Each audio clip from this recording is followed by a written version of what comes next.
See, hello everyone. We are back from lunch break. I hope our drone had delivered the digital soup that we promised and that you had a break. We are back now with two very cool people here. We have two Ricardos. Ricardo Plata, he is the Secretary of Economic Development of Barranquilla City, the city where Joe and I are right now. Is the city where I'm from. It's a very vibrant, colorful, investable, very cool city. You should visit when this whole thing is over. And the other Ricardo that joins us is Ricardo Vives. He's the CEO of Puerta de Oro, the urban development arm of the mayor's office. So, Ricardo, we can see you here, but we lost the other Ricardo. Ricardo, if you can see us or hear us, please press the button that says ask to share or simply just share and join us.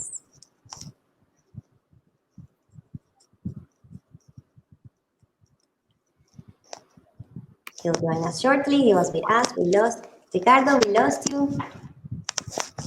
Good job. Ricardo Plata, we lost you. I'm sure you get this all the time, no? Ricardo. Haven't got. So, Ricardo Plata, if you can hear us or see us, we could see you perfectly beforehand. Now we've lost you. Try refreshing. Sometimes it helps.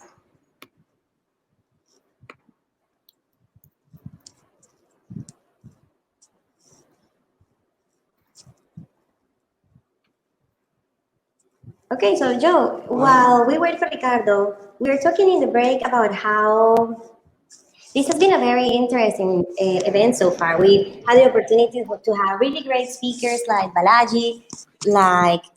Yeah, they've all been extremely accessible. In fact, many of them, like Tim Draper, Balaji, they've even sent their emails. They've been incredibly actually nice to talk to in person. Surprisingly, believe it or not, Prince Michael Liechtenstein is an incredibly nice, polite, and great person. Why believe it or not? Believe it or not, because of his title is His Serene Highness. You know, you wouldn't expect it, but he's a very nice individual. So now that we're having a little time waiting for the other Ricardo to enter the call, Ricardo Vives, would you mind just giving an introduction about yourself, your background, while we're waiting? Sure, not a problem. We can do that. Are we live already? Could you repeat that, please? No, I was just asking, are we live already, yeah? Oh, yeah. We're live. Yes, it's just we lost the other. Excellent. So as Natalie was saying, we're in Barranquilla. This is a city in Colombia, in the Caribbean region of Colombia. And basically, it's been an interesting roller coaster ride trying to handle and tackle this crisis in this global pandemic. And we wanted to share with you guys a little bit of the experiences of our context and what has been happening and how been handling the situation. For starters, we would like to share a little bit of very brief history of recent past in Barranquilla, but it is determinant for the action plan that we're putting in place. Barranquilla is a city of over 1 million people. With its metropolitan area, it bumps up to 2 million people. It's the largest city in the Caribbean region of Colombia. And it was a city of pioneers during the first half of the past century. For a million reasons, it started in a decline process, which took it to very serious problems and issues in the city. Only 12 years ago, we had only a budget of $200 million for over 1 million people. So it was a very tight budget for the city. We had a lot of unpaved streets. We had a terrible school system, a terrible health system. Basically, the city was struggling and in a very dire situation. 12 years ago, the city started a transformation process that came into place with a new political movement that started in the city, but also because all the previous experiences of 20, 30, 40 terrible years were put behind. So the city started investing in its people. The city started investing in parks and public space, health, etc. And just before the crisis, it was the city that was the it city in Colombia, if I may, because of all the increases and improvements that have been happening. Uh, and then all of a sudden, this situation, this coronavirus crisis, takes us by surprise. And there we have Ricardo joining us. He's the Secretary for Economic Development for the city. Um, and Ricardo, I was just telling everybody that a little bit about the brief history of Barranquilla and how, after a very terrible situation of 20, 30 years of very bad administration and very dire situation, the city started a 12-year transformation process that brought us to a really good place just before the crisis. So most of the context in the world, a lot of cities are just struggling with coming back to reality. And in Barranquilla, we were only getting used to our new reality. So it's a very particular situation, um, but it definitely brings up an opportunity. What we've come over in the past couple of years, it's that in Barranquilla something has worked among a lot of other things that were put in place. Is that economic development goes hand in hand in urban development, and I know that sounds very obvious, but in some developing countries context, it's not that often that you see that, and it's not that common that you can put that into practice. So the main point that we want to address here is that in our city, in our context, the the recovery and the crisis management that we're putting in place for this crisis is definitely a two-headed monster. We have obviously some implementations that we're doing in terms of urban development and urban spaces and urban context as physical component of the city. But we also do have a lot of strategies that are put in place in the economic front. I don't know, Ricardo, if you want to add something. Oh, definitely. And sorry about the technical issues. Even though we've been 1 month in quarantine, we still get to learn a bit every time we log into new platforms. So no, just to get on board with what Ricardo Vives was saying, but Barranquilla is. We thought at the beginning of this year that we were looking at the best economic year in our history after more than 12 years of many effective projects getting put in place. But I think that maybe we were just setting us up ourselves for the quickest, hopefully the quickest rebound after our management of the COVID pandemic. So what we have what we have been thinking for some time here is how to put together and synchronize the urban and the economic textures of development and the networks for development. So definitely our outlook for the future, even though it's not the same as at the beginning of the year where we were going to host an international event like the Inter-American Development Bank's General Assembly, and we were on board for the best numbers in terms of consumer confidence, in terms of output of our industrial structures, in terms of minority retail commerce. We were the fastest growing in the country. We had all of the numbers making sense, and now we are putting in place all of our robust institutional architecture to deal with this pandemic. So and part of this institutional architecture is a company that Ricardo leads, which is called Puerta de Oro. I don't know, Ricardo, if you had a chance to tell them a little bit about it. It's an economic development corporation that was based upon the NYC EDC, and it's the crown jewel in terms of project structuring, management, and construction.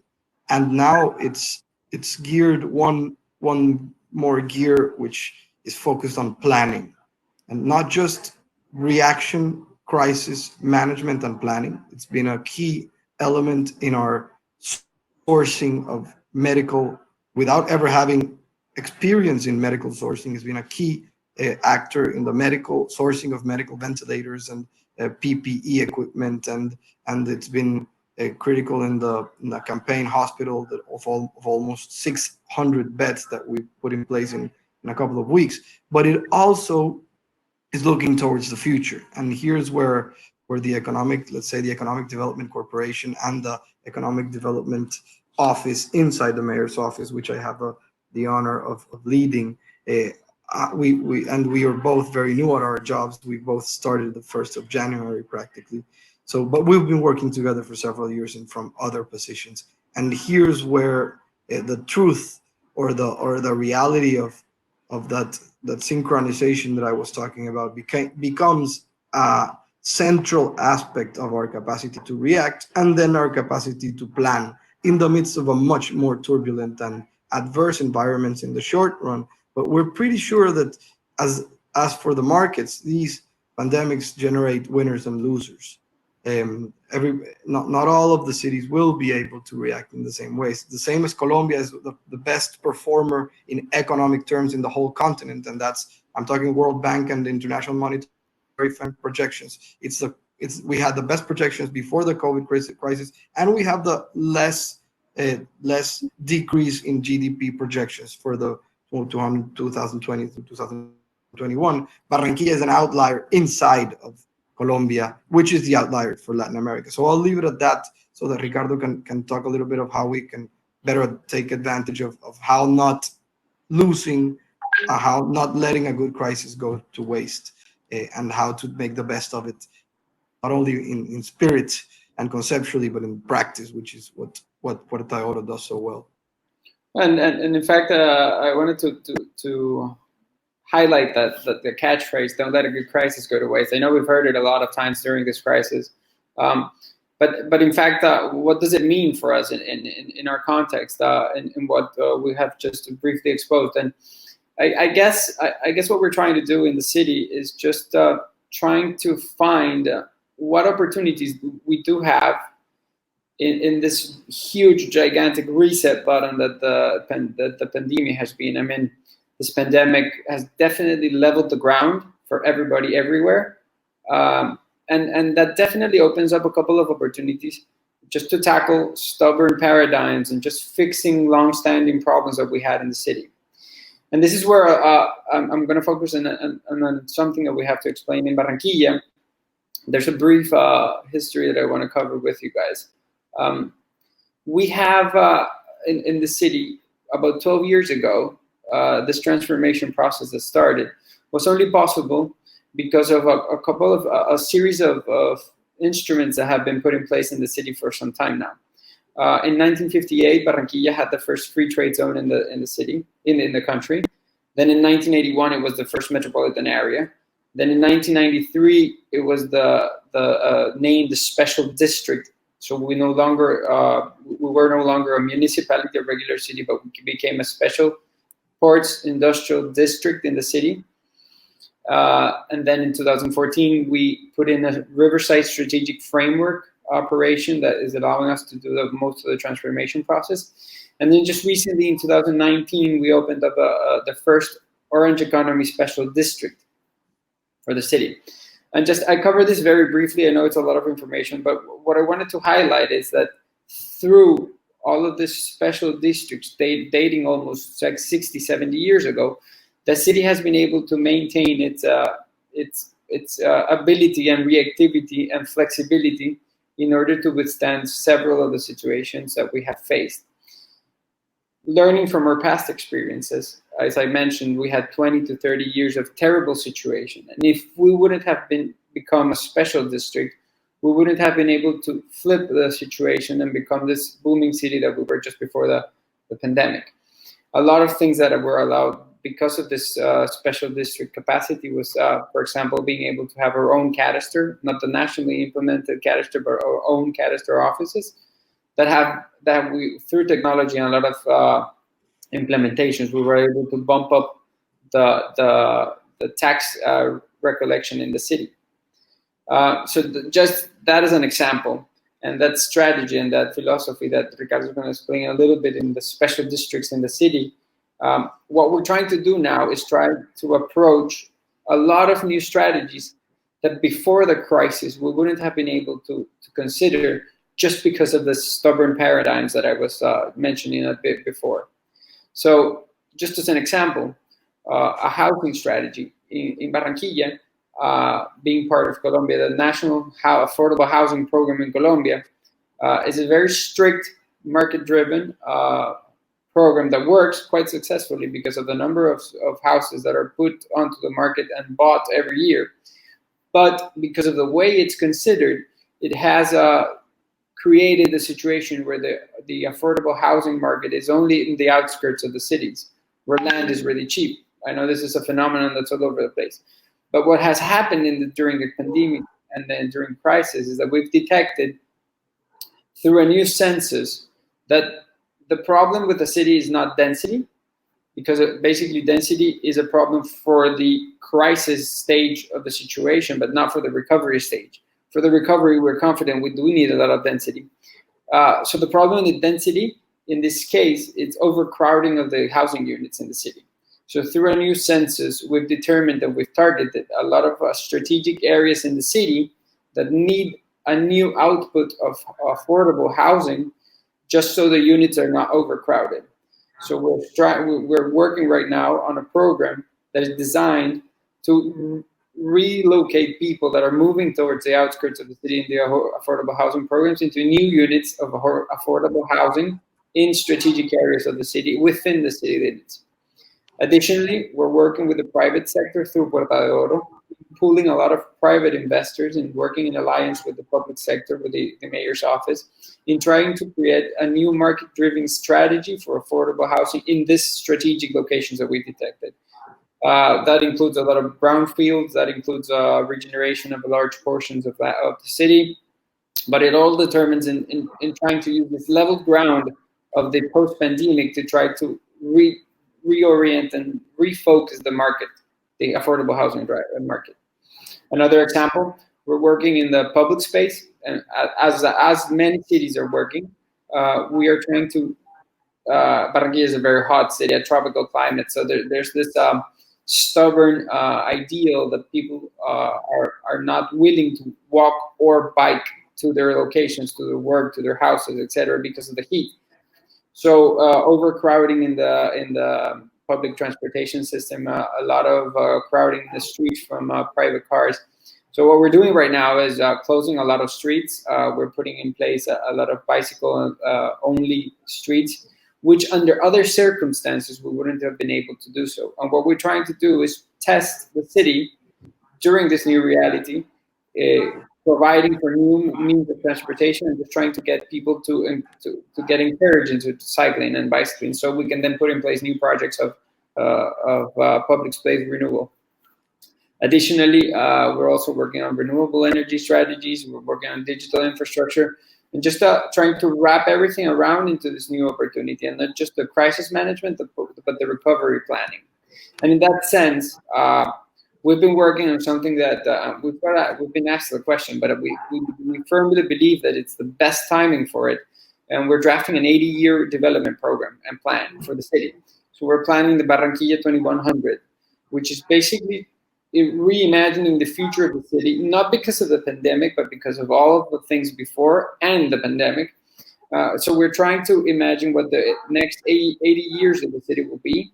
And that takes us to a place where we basically, as again, in this level ground scenario, where we can just reinterpret and reimagine a lot of the things that we were considered the normal, and actually do imagine and plan for a new normal, which is basically the future of the city. And this plan includes a very strict and a very tight working schedule with the economic development area of the city, and a lot of special districts that are going to become and put in place into this 80-year strategy. And these districts, the idea is that they will drive and shape and sculpt the physical form of the city, but also the way people live, which is intricately related to the economic development strategy for the city. And there's some, as a complement, there's a very important project by the national government. We all know that economic development macro strategies used to come from national level governments, and they're transitioning ever quicker towards local level and municipalities. So there's a national project called the International Priority Export Zones In Spanish, it's REIP, where Barranquilla is going to be one of the pilots, and it's just to foster those both manufacturing and service export zones for economic development, with additional incentives for the relocation of both anchor businesses and their value chains. We recognize very quickly we used to, I mean a couple of weeks ago, offshore gas discoveries were an important focus on our local economic development plan. Events and business tourism was also a big focus, and we recognize very quickly that these sectors, even though they will remain important in our economic priorities, they won't have the growth that we were expecting during the next couple of years. So here's where our speed um, becomes important, and is with these export and manufacturing driven zones, we will be able to target more specifically companies that wish to relocate their manufacturing output from Asia, in particular China recently, towards more close locations to their areas of consumption. That's a phenomenon that you've been talking about in the whole couple of days, which is reshoring. It's going to happen faster now due to the COVID pandemic, and we want to be right there towards those businesses and companies and corporations which are looking towards closer venues, but we still, due to our extremely competitive exchange rate, have very decent costs both in land and labor that will allow this growth to happen. So that goes to our ability to recognize that we will have to pivot towards new sectors which will have high growth, and these sectors will also include, for example, energy. Even though offshore comes off the table, we'll look at solar and eolic. We have the highest solar exposition in Colombia and one of the highest in the world here in Atlántico, in Barranquilla. We have other special export zones which we want to foster. So there's a lot of new focuses that we had not prioritized a couple months ago, but now that we're working on a full-fledged and very holistic urban and economic recovery and reactivation plan for Barranquilla. We know there's just a couple more minutes to go. I don't know, Joe, if you have any questions from the audience. We'd be happy, between Ricardo and me, to answer them.